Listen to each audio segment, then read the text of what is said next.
Bíblia Sagrada? Coríntios capítulo 7, verso 32. Vamos ver se o Senhor nos dá graça para nós concluirmos nesta noite esse estudo, né? Se Ele não der, nós vamos prosseguir mais um pouquinho. Coríntios 7, 32. E bem quisera eu que estivesseis sem cuidado. O solteiro cuida nas coisas do Senhor em como há de agradar ao Senhor. Mas o que é casado cuida nas coisas do mundo em como há de agradar a mulher. Há diferença entre a mulher casada e a virgem. A solteira cuida nas coisas do Senhor, para ser santa tanto no corpo como no espírito. Porém a casada cuida nas coisas do mundo, em como há de agradar o marido. E digo isto para proveito vosso, não para vos enlaçar, mas para o que é decente e conveniente, para vos unirdes ao Senhor sem distração alguma. Mas se alguém julga que trata dignamente a sua virgem, se tiver passado da flor da idade, e se for necessário que faça o tal que quiser, não peca, casem-se. Todavia, o que está firme em seu coração, não tendo necessidade, mas com poder sobre a sua própria vontade, se resolveu no seu coração guardar a sua virgem, faz bem. De sorte que o que dá em casamento faz bem, mas o que não a dá em casamento faz melhor. A mulher casada está ligada pela lei todo o tempo em que o seu marido vive. Mas se falecer o seu marido, fica livre para casar com quem quiser, contanto que seja no Senhor. Será, porém, mais bem-aventurado se ficar assim, segundo o meu parecer, e também eu cuido que tenho o Espírito de Deus. Querido Pai Celestial, mais uma vez estamos aqui, Senhor. Mais uma vez aqui está o teu povo. E eles vieram buscar algo do Senhor nesta noite. Já temos sido recreados, abençoados, edificados com todos esses cânticos que nós cantamos e que nós ouvimos, Pai. Agora, fala-nos através de tua santa palavra, pois esperamos no Senhor, em um nome de Jesus Cristo. Amém. Podem se assentar.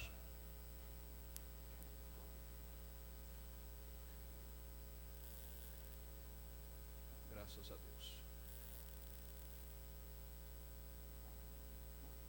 Nós vamos procurar falar hoje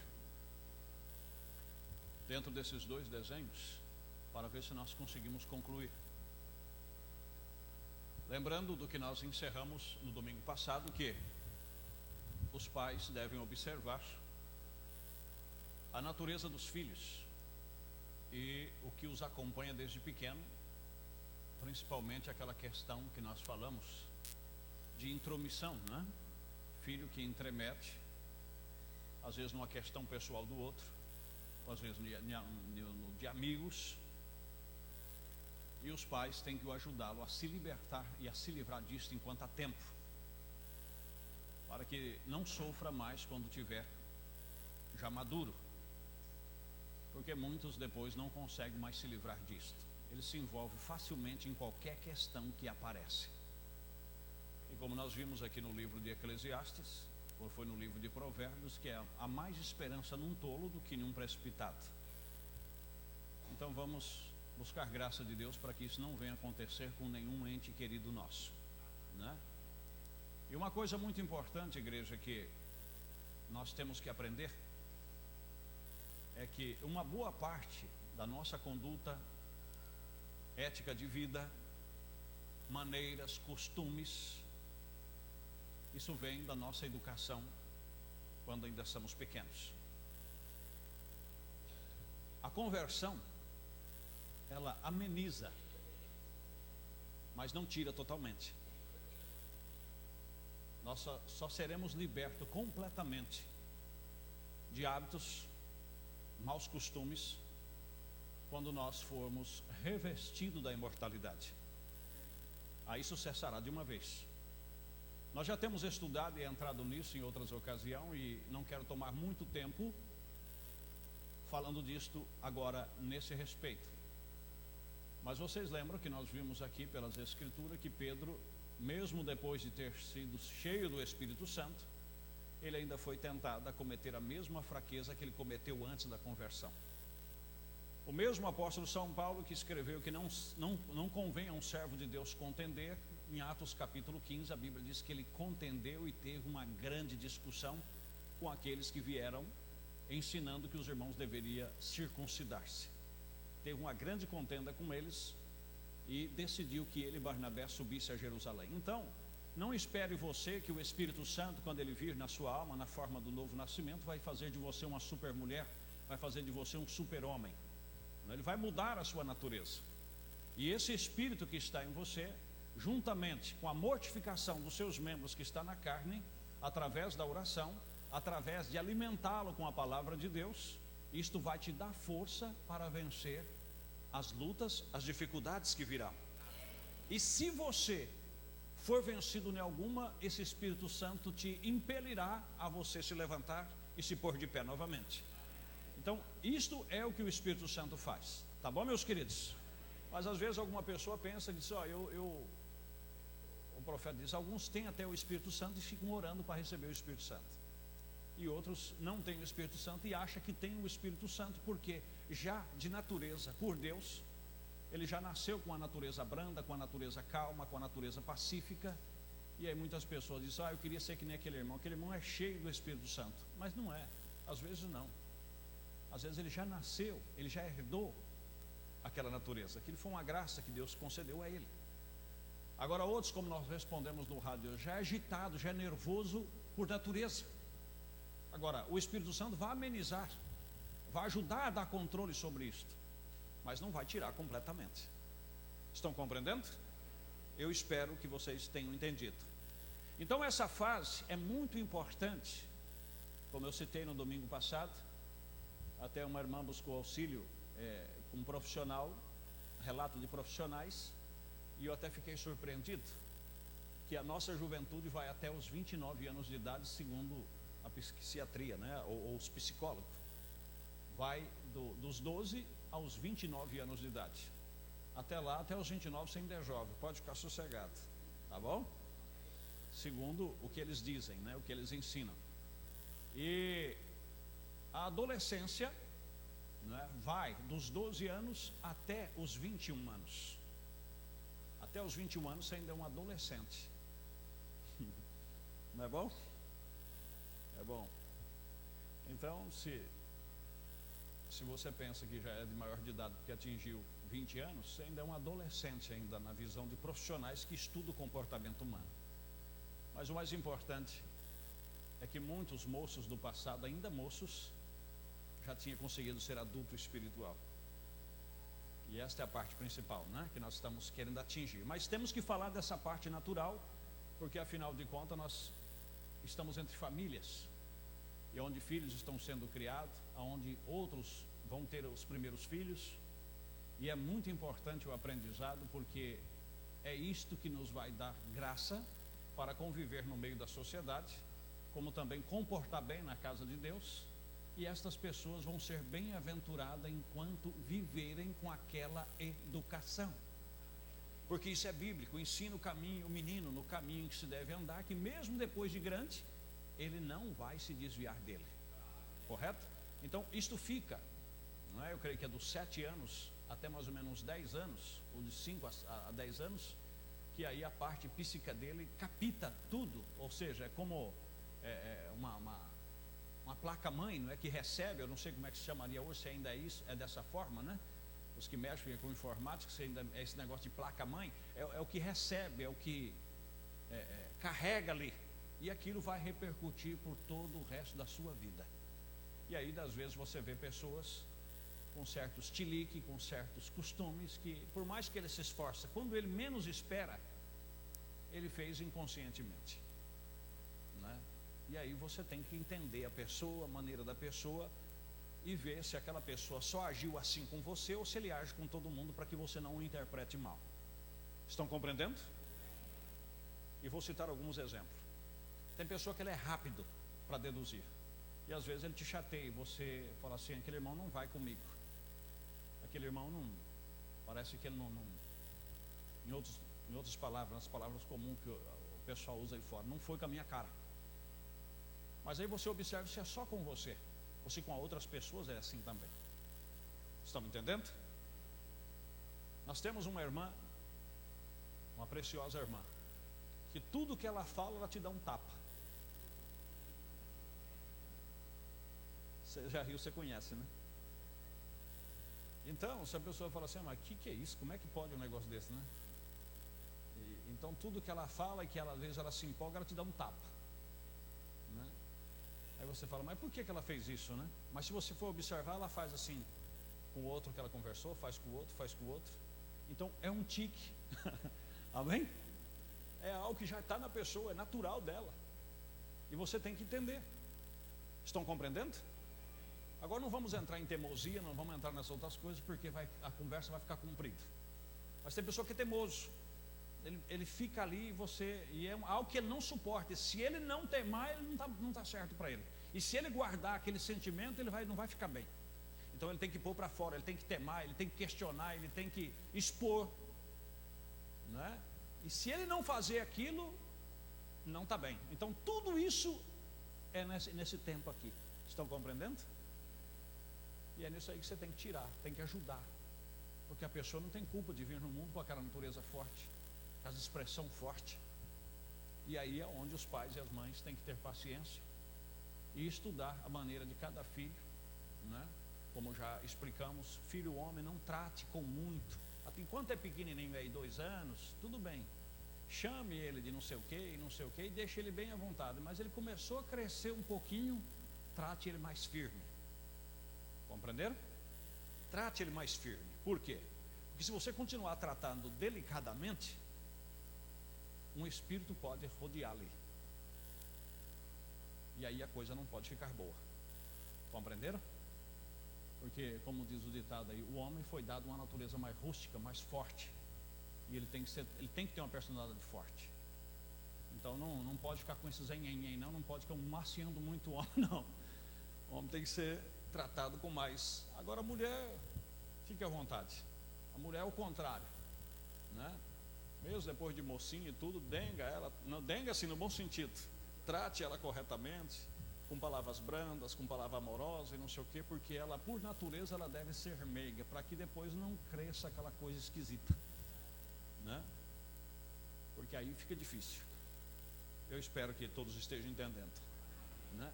Mas vamos entrar aqui nessa parte onde já estão se tornando jovens, como a Esther aqui e o Paulinho, né? Já estão, como se diz, quantos anos daria para esse Paulinho aqui hoje? Já está da altura da mãe e do pai, uns 16, 17 anos, ele é crescido, certo? 16 anos, vamos dizer que a Esther esteja de 14 para 15 anos, então eles entraram na fase da adolescência, e até os 29 anos, segundo os estudiosos, serão jovens. Agora preste atenção o que a Bíblia fala sobre esta fase, certo? Preste atenção aqui na leitura. Eclesiastes 11:10 diz assim: afasta, pois, a ira do teu coração. Se tem uma coisa, irmãos, que eu tenho procurado me policiar, e eu peço que você faça também, e através de oração e graça a Deus, essa questão de ficar irado, certo? Não faça nada irado. Se possível, engole aquilo, retarda aquilo e procure resolver aquilo pacificamente e calmo. Porque tudo que você falar irado não vai ser benéfico. Não vai ser. E nós somos pessoas que somos ensinados a falar somente coisas que promovem edificação, né? Afasta, pois, a ira do teu coração e remove da tua carne o mal. Não preciso explicar, né? Porque a adolescência e a juventude são vaidade.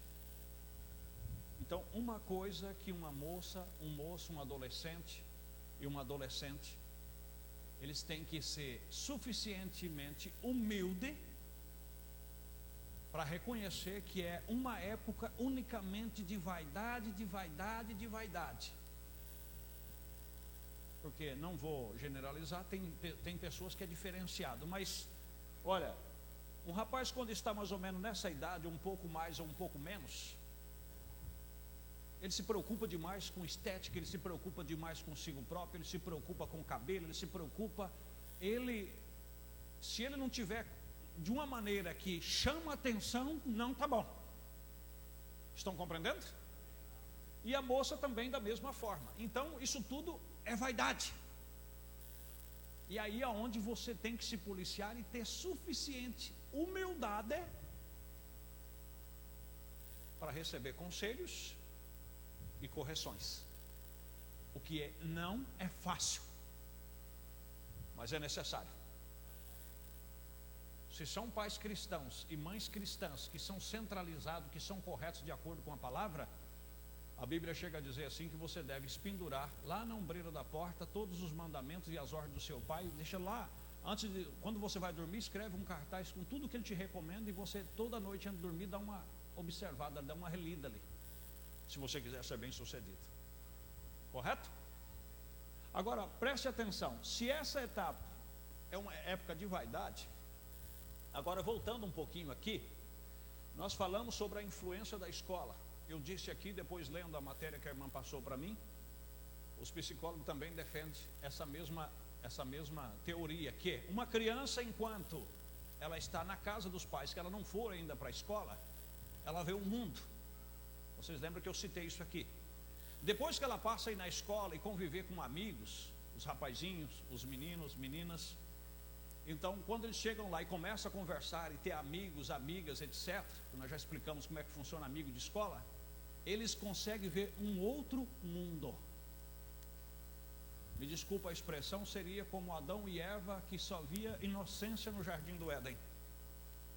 De repente chega uma serpente e abre uma árvore da ciência do bem e do mal e diz: olha, não é bem assim não. Não é bem assim não, você também não tem que ficar aí, fala para o seu pai. Eu lembro quando eu era adolescente, quando eu me privava de certas coisas, meus amigos falavam assim: o que é isso, rapaz? Larga a mão, Paulo, larga a mão disso aí, rapaz. Naquela época, nós estamos em 1982, rapaz, nós estamos em 1984, na minha época de adolescente. Nós não estamos em 1070 não, em 1970, em 1960 não, rapaz, nós já estamos em 1984, o mundo evoluiu, as coisas evoluíram, larga a mão dessas coisas. Não se esqueça que você pode estar em 2070, as consequências da vida serão as mesmas, terá consequência, e é isso que você tem que guardar na sua cabecinha, e olhar, como um jovem aqui um dia fez uma observação muito, muito sábia, no bairro onde ele era menino, que ele cresceu, ele fez uma observação de que todos os meninos que eram da idade, da faixa etária dele, da idade dele, uns estavam presos, uns tinham se tornado drogados, outros já eram criminosos, e Deus guardou ele, porque foi criado dentro de um lar que lhe ensinou o que era correto. E a questão não é só ensinar, porque quando vai, como eu disse, as criaturinhas inocentes, eles chegam na escola, me desculpa a expressão, não estou dizendo mal das pessoas lá fora, porque eles também não têm o conhecimento que você recebe, eles não recebem o conhecimento que você recebe. É como se fosse a serpente que chegasse para ele e mostrasse para ele um mundo diferente, um mundo colorido, um mundo bonito, um mundo que para ele desfrutar, que até hoje o seu pai e sua mãe privou ele. Agora não esqueça, seu pai e sua mãe te privou do mundo lá fora para o seu próprio bem, não foi para o seu mal. Agora, toda esta beleza, todo esse colorido do mundo lá fora, essa liberdade em extremo, aí depois você vê a consequência, pessoas escravas de mau hábitos, pessoas escravas de drogas, porque tudo começa apenas, como nessa idade tudo é vaidade, apenas começa como, vamos dizer assim, uma curiosidade, um desafio de ego. Por isso que nós batemos muito na fase em que eles estavam se conhecendo, a formação pessoal. A formação pessoal. E eu fui criança, fui adolescente, e muitos de vocês foi criança, foi adolescente, foi jovem. Você tinha um ideal para a sua vida. E se você tem esse ideal, e é um ideal correto, Então todas as demais coisas que vir para tirar aquilo de você, terá que passar pelos seus critérios. Se preenche bem, se não preenche, estão compreendendo? Porque o primeiro cigarro eles te dão gratuito. Eles te dão gratuito. Até você tragar a nicotina e ficar dependente. Aí depois você vai se virar, você vai comprar. O primeiro cigarro de maconha, eles te dão gratuito. Eles te dão gratuito. Aí depois que você viciou naquilo, aí você se vira. E o vício não tem misericórdia. Ele não tem misericórdia de você. O vício, ele não pede licença. O vício, ele não espera. Quando dá aquela vontade diabólica, ele rouba dinheiro do pai, ele rouba dinheiro da mãe, rouba dinheiro de avô, vende o que tem dentro de casa escondido. Agora, você quer uma vida dessa para você? Não quer. Então, toma cuidado com essa árvore da ciência do bem e do mal, com esses conhecimentos à parte que amigos e amigas vão te dar em escola. Tá? Você foi lá para estudar, por quê? Porque quando você chegar numa idade como essa daqui, ó, você já está terminando o colegial ou querendo começar uma faculdade. E por quê? Porque como nós vimos na outra etapa ali. Se você vai na escola para estudar, você não foi lá sobre o critério de namorar. Você não foi lá sobre o critério de arrumar amizades. Você foi lá com um ideal. Eu vou estudar, eu vou me esforçar, eu vou trabalhando, vou guardando ou comprar o necessário, vou fazendo uma poupança, vou fazendo qualquer coisa para estudar. Se você é bom de estudo, eu vou estudar, eu vou me formar em direito, eu vou me formar nisso ou naquilo, é critério seu e maneira sua. Por quê? Porque amanhã ou depois o mercado, o mundo está evoluindo e para mim arrumar um trabalho eu terei que ter uma faculdade, para fazer um concurso eu terei que ter isso, terei que ter aquilo. Por quê? Porque mais tarde eu terei uma esposa para tratar, eu terei filho para tratar. E aí o que acontece? O diabo te envolve na escola, te envolve com más amizades e faz você perder a maior parte do tempo da sua vida. E aí o que acontece? Quando você acorda, você já está com 22, 23, 24, 25 anos. E a fase de você estudar passou. Aí o seu corpo exige que você arrume uma companheira, que você se case. E a Bíblia diz, se for para se abrasar, então que case. Aí você casou. E quando você casou, a oportunidade já foi. E aí você tem que ter remuneração. Você tem que ter ganho, você tem que pagar aluguel, você tem que fazer compra, você tem que criar os seus filhos. Aí, se você não estudou, se você se envolveu com a árvore da ciência do bem e do mal, se você matou a aula e foi soltar pipa, se você matou a aula e foi jogar bola, se você matou a aula e foi junto com os seus amiguinhos, não tem problema. Não tem problema. É necessário serventes de pedreiro, não estou desprezando. É necessário trabalho de trabalhadores braçais, só que aí você vai ter que ser sacudido. Você vai ter que aguentar. Estão me seguindo? Você vai ter que aguentar. E outra coisa, e a remuneração não é a mesma remuneração que se você tivesse acompanhado o conselho do papai, da mamãe, e ocupado o seu tempo, estudado direitinho e tivesse deixado a turminha de lado. Aí quando chega lá em cima, principalmente nós que conhecemos a palavra de Deus, aí você vê homens, mulheres afastados da palavra, que nem tem, eu não quero citar nomes, mas eu sei daí de meia dúzia de pessoas que estão afastados, e quando começa a abrir a boca, descadeia e fala tudo que, inclusive até contra Deus, porque sempre orei, Deus não foi por mim. Deus não foi por você? Como que Ele não foi? Como que Deus não foi com você? Como é que Deus não te deu a oportunidade? Você jogou pela sarjeta. Enquanto seu pai e sua mãe estavam trabalhando, você estava lá na escola, eles compraram caderno, o governo deu caderno, deu merenda para você, pôs professores lá com paciência, você em vez de estudar ficava conversando, ficava matando aula, pulando o muro, e vem dizer que agora Deus virou-se contra você, que Deus não é com você, porque por você não dá nada certo. Não, meu querido. Você fez tudo errado. Volta a fita. Amém? Volta a fita. Se você tivesse ocupado o seu tempo certinho, você teria condição de fazer um concurso, trabalhar num serviço que talvez não cobraria tanto esforço físico seu, teria uma boa remuneração, você teria férias, feriados prolongados, você teria condição de ter uma casa para você morar, um carro para você dar estabilidade para a sua família, para ir ao mercado fazer compra, para vir à igreja, e numas férias você pegar o seu carro, se você gosta de pescar, e comprar um barco, uma carretinha, um motor de popa, você sentar ali, ligar o bigodão do motor de popa e tchau. Mas por quê?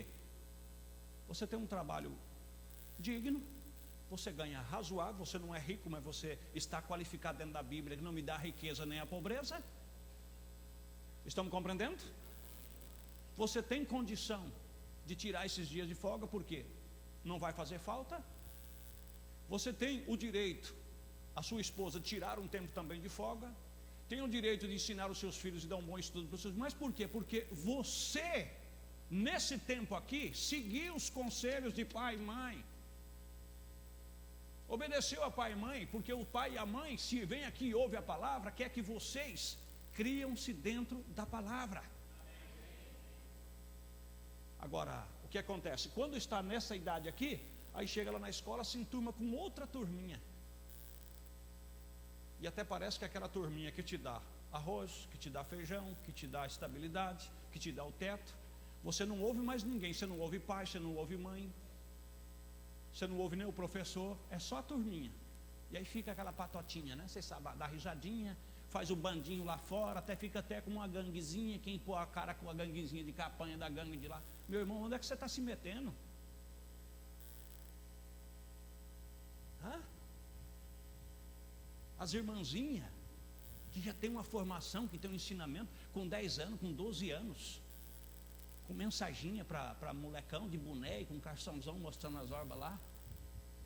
Pelo amor de Deus, onde é que você está com a sua cabecinha? O que você tem aí dentro? Você foi lá para estudar, você recebe ensinamento digno aqui.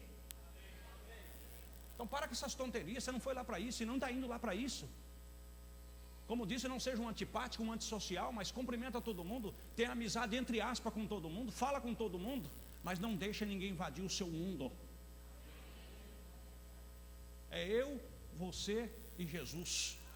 É eu, minha família e Deus. Amém? E quem quiser ser meu amigo, quem quiser entrar dentro do meu mundo, que passa pelos critérios pelo qual eu passei. E qual é os meus critérios? Servir a um Deus verdadeiro. E a palavra de Deus e o reino dele em primeiro lugar. Aí eu quero ver se vem. Amém? Aí chega a adolescência, como diz que é a vaidade. E mesmo lá na escola é difícil, porque aí você escuta, porque o meu amigo, porque a minha amiga, porque o meu amigo, porque... Quem é teu amigo? Quem é o teu amigo? Quem é a tua amiga? O meu amigo é um roqueiro. A minha amiga é emo. O meu amigo lá, ele fuma um blau lá, mas eu não fumo. O profeta diz na mensagem, Hebreus capítulo 7. Ginho é meu amigo. Eu vou com ele no bar de sinuca, ele joga sinuca, mas eu não jogo. O profeta diz, vocês estão no mesmo balaio. Amós capítulo 3, 2 não poderão andar juntos se não estiver de acordo. Estão compreendendo? Então deixa o Ginho para lá, deixa ele com a mesa de sinuca dele para lá. Você tem mais onde ocupar o seu tempo. Estão compreendendo? Como citei no domingo passado, o exemplo dentro da própria família do profeta. Pois Billy Paul relatou o seu testemunho. Seu pai vivia para o mundo viajando. E outra coisa, e ele perguntou numa palestra que ele estava dando um dia, ele disse, quantos filhos de diácono tem aqui? Eles levantaram as mãos. Quantos filhos de pastor tem? Não, quantos filhos de pastor tem aqui? O pessoal levantou a mão e disse, eu tenho pena de vocês, eu tenho dó de vocês. Ele disse, o problema de vocês é que vocês se enturmam com os filhos dos diáconos. E os filhos do diácono se enturmam com o filho do pastor. Vocês se enturmam entre vocês. E eu quero dizer uma coisa, irmãos. Seja filho do diácono, seja filho do pastor, seja o filho do irmão fulano, do irmão ciclano, do irmão bertano. Não tem nada a ver com isso. Você é você. Se o filho do pastor faz, é problema dele. Se o filho do diácono faz, é problema dele. Se você viu um vídeo e as irmãs não sei em que igreja ela faz, de que a gente, é problema dele. Nós temos aqui, ó, a palavra de Deus. Nós temos a mensagem, siga ela. Oh, glória a Deus. Amém? Agora, ele pagou o preço dele. E outra coisa, ele fala, o profeta diz perguntas e respostas sobre a sua filha, Rebeca, que depois se tornou uma professora de música. Mombrana conhecia muito bem o rock. Ele viveu no auge do rock, né? Ele viveu no tempo de Elvis Presley, no início daquele grupo inglês lá, como é que chama? Não só o Beatles, mas o Rolling Stone. Deixa para lá. São tudo coiseira, certo? Então ele conhecia muito bem o rock e o que o rock fazia. E ele disse, essa narca vem da profundeza do inferno. Amém? Mas de repente, Rebeca disse, olha para você ver como é que a coisa desliza facilmente. Nessa fase aqui, ó. Rebeca tinha mais ou menos essa idade, uma adolescente, jovem, bonita. E ela conheceu uma amiguinha. Esse é o problema. E a amiguinha lecionava música. Ela tinha um bom entendimento. E Rebeca, dando uma boa justificativa, disse, mãe, eu vou aprender música. O irmão Brandes queria vê-la no piano tocando. Olha que intenção maravilhosa. E ela foi aprender piano. Só que quando ela foi aprender piano, ela teve que se assentar com essa moça. Mas se fosse a aula de piano e acabou por aí e voltasse para casa, seria como ir na escola. Mas aí as duas, me desculpa a expressão, ficaram amigas. Amigas. Aí você diz, mas o que tem? Meus queridos. Ah, meus queridos. Preste atenção. Eu vou ler de novo. Bem-aventurado o varão que não anda segundo o conselho dos ímpios.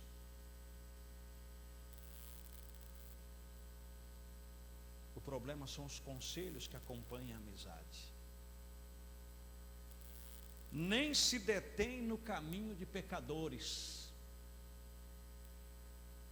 Estão compreendendo? Você trabalha com ele. Você pode até estudar junto com ele. Mas você não pode se deter no caminho dele. O caminho dele é o caminho dele. O seu caminho é o seu caminho. Você não pode deixar ele intervir na sua vida e nem você procurar intervir na dele. Se ele te procurar alguma coisa, tudo bem. Mas o problema é se deter. E ela começou a se deter com essa moça, a estudar com essa moça, a seguir conselhos dessa moça. Como alguns aqui que têm amigos de trabalho que viajam junto, ou talvez trabalham numa máquina e ficam os dois juntos o dia inteiro. Não tem problema. Você pode passar 24 horas com ele, desde que ele não interfira nos seus hábitos, nos seus costumes e no que você tem aprendido. Que ele respeite os limites. Mas o problema é que a amizade fica tanta que daqui a pouco embola tudo. E outra coisa, o diabo é astuto, ele te pega muito fácil. Porque tem pessoa que ele é assim, ele é astuto. Então ele começa a facilitar a sua vida. Como é que ele começa a facilitar a sua vida? Outra coisa muito importante, quando você for trabalhar, seja as irmãs ou os irmãos, nunca passe para nenhuma pessoa a tua vida particular. Coloca um limite aí. Ah, você é casado? Sou casado. Pronto. Mas e como é a sua esposa? É minha esposa. Ah, você é casada? Sou. Como é que é a sua esposa? É um homem. É um homem. Ah, mas como é que ele é? É um homem. Não, mas eu quero dizer se ele é. Não, isso aí é eu e ela. Como é que é a sua esposa? Minha esposa é uma mulher. Mas ela é uma mulher. Amém? Se passa alguma carnuda e ele fica tudo assanhado que não sei o que. Olha, irmão, dá uma olhada, irmão. E você não vai de ser, irmão, você parece que é meio esquisito, você joga no outro. Não jogo em outro time, não. Mas você não gosta de mulher? Gosta, eu sou casado. Amém? Sou casado. Ei, irmãzinha, você não gosta? Olha que tipo de homem ali. Ah, eu gosto de homem, sim, eu sou casado, eu tenho um homem em casa. Então, não deixa infiltrar. Não deixa infiltrar. O problema é que é o seguinte, a pessoa começa a trabalhar, no outro dia, a companheira de trabalho ou a encarregada está sabendo até que posição na cama ela dorme. O que os filhos gostam de comer e o que os filhos não gostam de comer. Aí essa pessoa, ela tem você na mão, ela vai te dominar.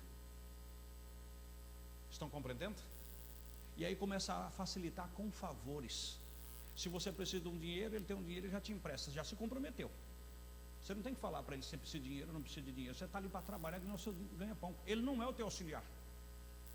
Se você estiver precisando de alguma coisa, a Bíblia diz comunicar as suas necessidades aos santos. Amém, meus queridos? Mas não vai recorrer a ímpio.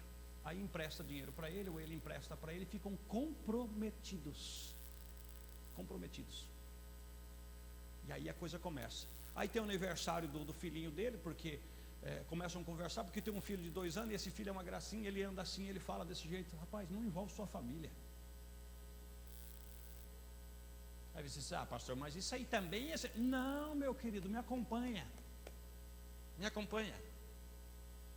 Porque a partir do momento que você começa a dar o currículo inteiro, essa pessoa, ele passa a ser tão íntimo seu, que até o jeito que você chegou no serviço, ele sabe por que você chegou daquele jeito. O que foi? A dona encrenca brigou com você hoje? O que ele tem que saber da dona encrenca ou não? Não é verdade?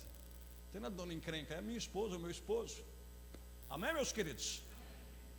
Então, particularidade sua é sua. É amigo de trabalho.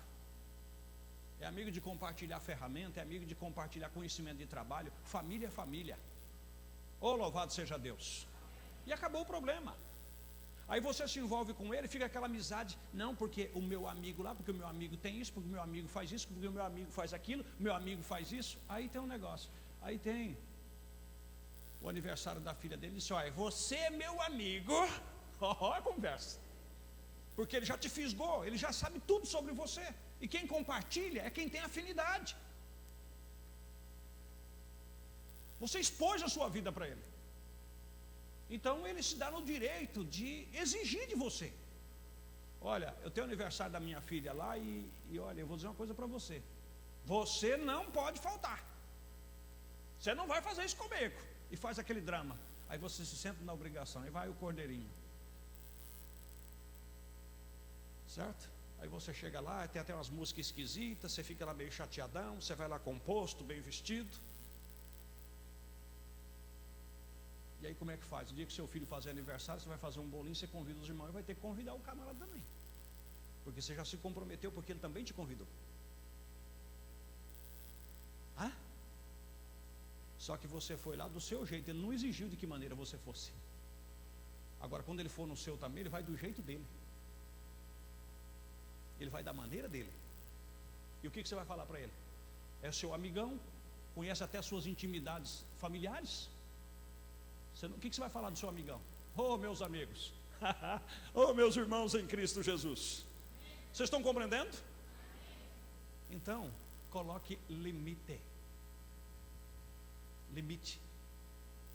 E aí acabou o problema. Quer te incluir num grupo de amigos e disse, mas que jeito que é esse grupo de amigos? Esse amigo do WhatsApp, que o que fala todo mundo sabe.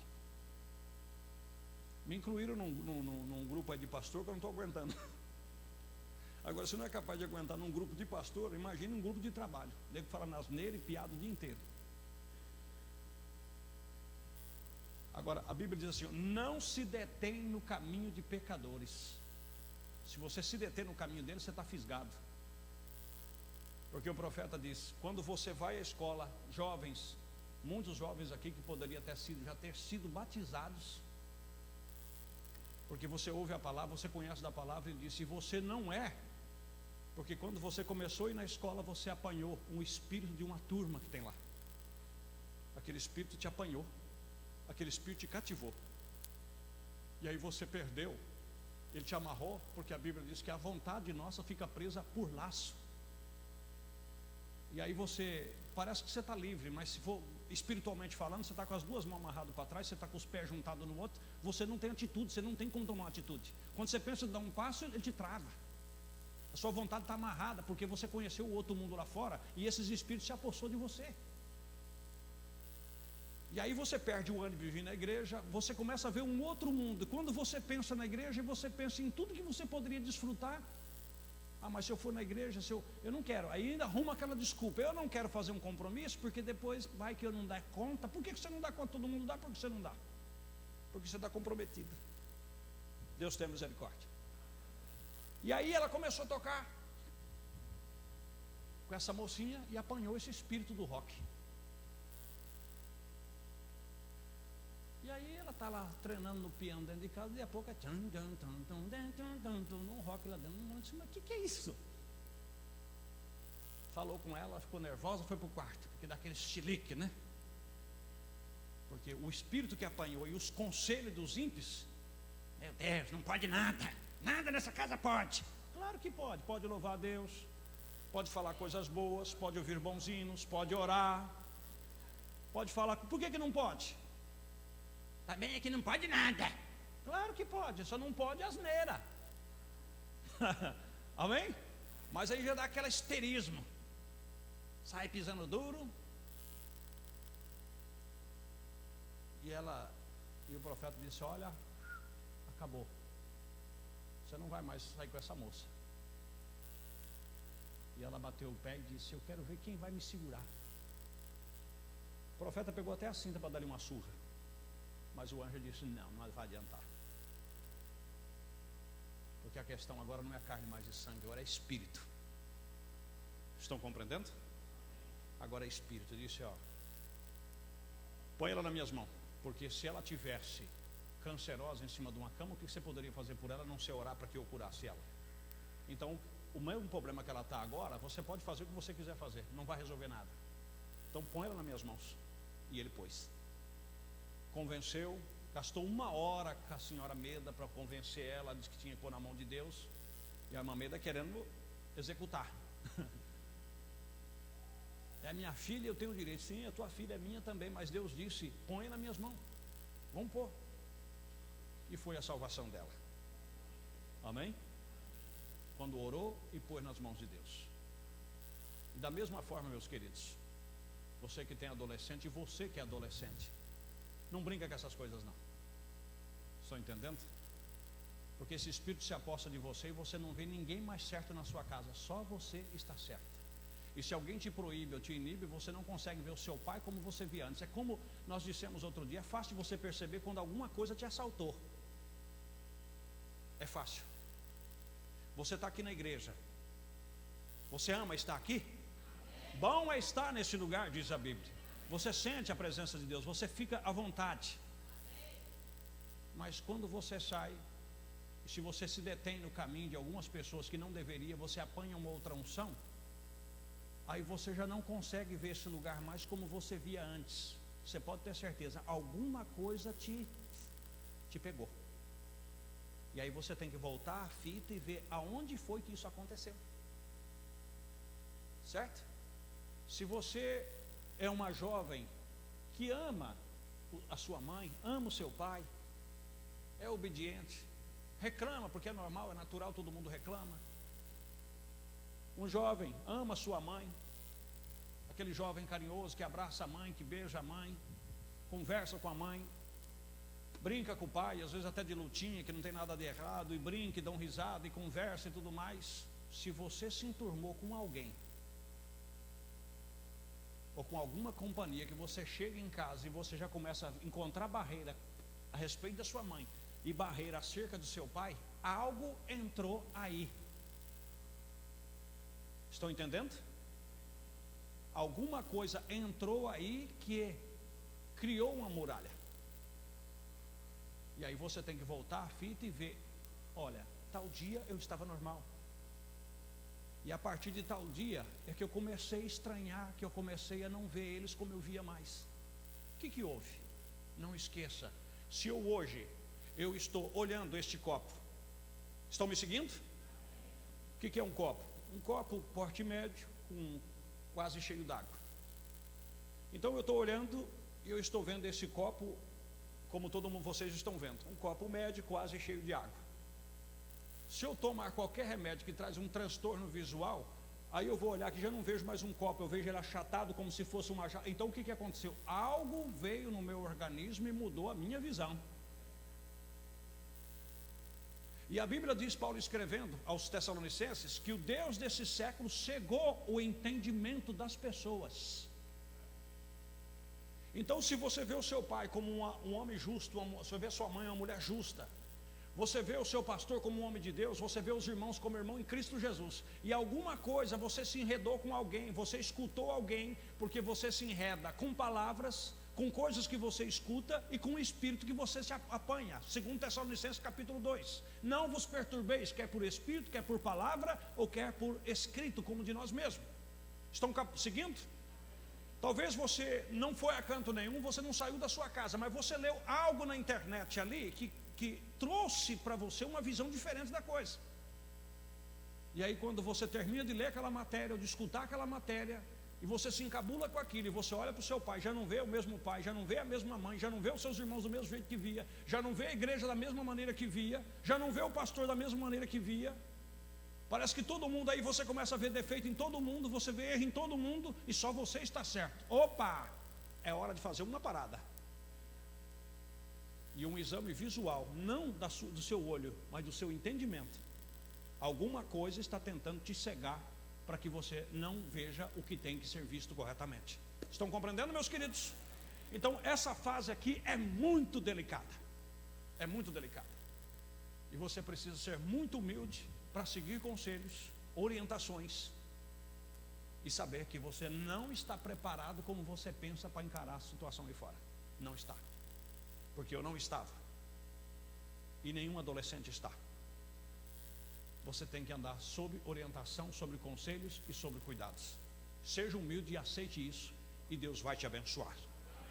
Eu não vou falar daí a seguir, porque quando nós iniciamos o estudo, nós já começamos a falar sobre isso. Vocês lembram, né? Da formação e etc, etc. Então, eu vou só até a adolescência, porque a parte da juventude aqui nós falamos, e da formação. Tá bom, meus queridos? Então nós encerramos esse estudo por aqui, e eu espero que Deus tenha ajudado vocês, tenha dado compreensão para vocês, e aquilo que nós falhamos em passar, que Deus faça isso particularmente em cada coração. Vamos nos pôr de pé, vamos agradecer ao Senhor. Deus Todo-Poderoso, muito obrigado, Jesus. Nós somos gratos pelo Senhor, pela Tua palavra, pela Tua misericórdia estendida às nossas vidas.